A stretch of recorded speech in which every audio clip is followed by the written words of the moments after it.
안녕하십니까. 87연구소 방송 묵계 이상훈입니다.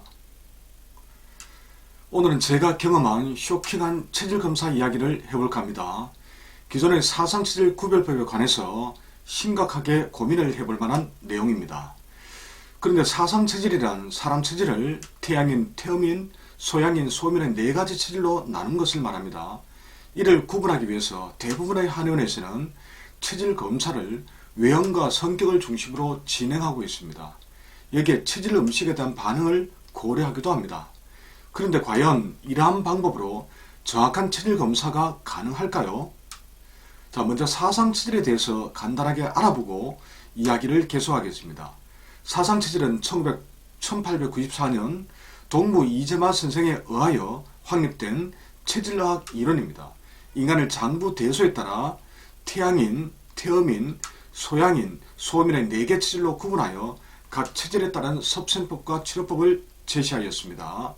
이 4개 체질을 나누기 위해서 사상학에서 가장 많이 활용하는 체질 검사법이 바로 성격과 외형, 즉 체형입니다. 실제로 사상 체질마다 공통적인 특유의 성격이 있습니다. 하지만 사람에 따라 이러한 체질 성격이 잘 드러나지 않는 경우도 있겠지요. 생활 경험, 교육, 인격 등에 따라 감정을 억제하거나 조절하는 경우가 있기 때문입니다. 특히 여성들은 사회 환경적으로 억눌려 살아왔기에 성정이 외부로 드러나지 않는 경우도 많습니다. 그래서 이재만 선생은 일부러 급박한 상황을 만들어 타고난 심성을 파악하고자 했던 것이죠. 자, 체질 검사를 위해 성격에 더하여 외모와 전체적인 외형을 살피기도 합니다. 체질마다 독특한 특징이 있어서 외형만으로 체질이 짐작되는 경우도 실제로 많습니다. 물론 영양상태나 질병, 운동, 직업에 따라 차이가 생길 수는 있습니다. 하지만 체질마다 지닌 기본 체형만큼은 변하지 않는다는 것이 정설입니다. 그런데 이러한 체질별 성격과 외형이 언제나 일치하는 것은 아닙니다.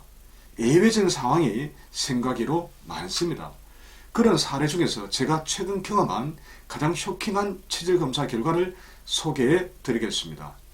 87나라 카페에서 8체질과 침법 강좌를 수강하신 회원님 한 분이 포항에 거주하시는 50대 후반 지인을 모시고 연구소로 오셨습니다.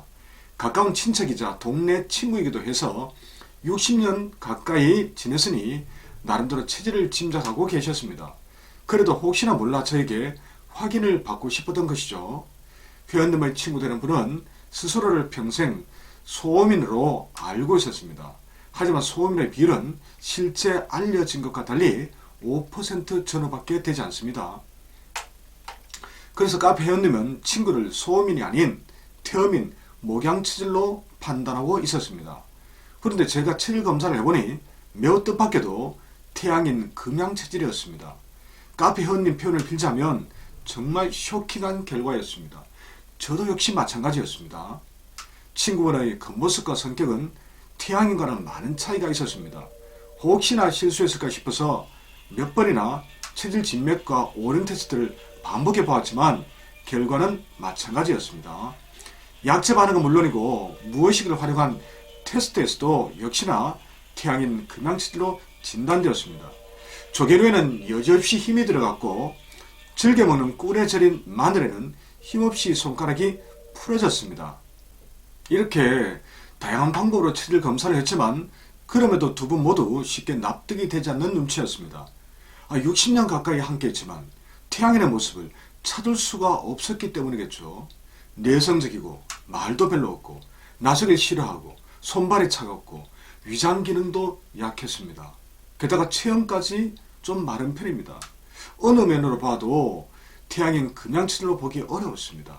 하지만 좀 더 속 깊은 대화를 나누자 숨어있던 태양인의 기질이 발견되더군요. 연약하고 소극적이지만 마땅치 않은 일에는 피하지 않고 조곤조곤 따지고 자기 주장도 분명한 점이 있었습니다. 무언가 결심하면 태음인이나 소음인처럼 주저하거나 회피하지 않고 정면으로 밀고 나가는 모습도 있었습니다.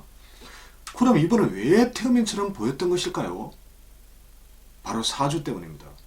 본인을 뜻하는 일간이 정화인데 태어난 달이 추운 겨울이고 태어난 달과 시안에도 온통 차가운 물인 수가 그득했습니다. 그럼 어찌 될까요? 열이 많은 태양이지만 몸이 얼어붙을 수밖에 없습니다. 그래서 냉충이 있었던 것입니다. 그리고 오행의 상극작용에 수국화의 원리가 있습니다. 즉 물은 불을 억제하는 성질이 있다는 것이죠. 이를 적용하면 본인 일간인 정화가 수의 기운에 눌려 위축되고 수렴되고 하강되는 형국이었습니다. 그래서 밝고 적극적이고 쾌활한 태양인의 기질이 잘 보이지 않았던 것이죠. 하지만 사주는 비록 그러해도 체질은 분명 태양인이 많습니다. 그러니 앞에서 언급했던 양적 기질이 강하지는 않아도 은근하게 한 번씩 분출된 것일 테고요. 자, 위의 임상 사례에서 보았듯이 사상체질별 심성, 즉 성격이란 심리나 또 외형이 반드시 일치되는 것은 아닙니다. 다른 체질과 항상 명확하게 구분되는 것도 아닙니다. 그리고 체질끼리 서로 겹치는 교집합도 있습니다. 또한 같은 체질이라도 생활경험, 교육, 인격, 남녀, 또 사주 등에 따라 개인차가 발생하기도 합니다. 이 중에서도 가장 큰 영향을 미치는 것이 바로 사주입니다. 그래서 체질검사는 종합적이고 신중하게 접근해야 합니다. 즉 외형과 성격, 망진, 오링, 맥진법, 문진법 등을 총망라해서 판단해야 합니다. 그래도 끝까지 의문이 남는다면 사주를 확인해보는 것도 때로 도움이 됩니다.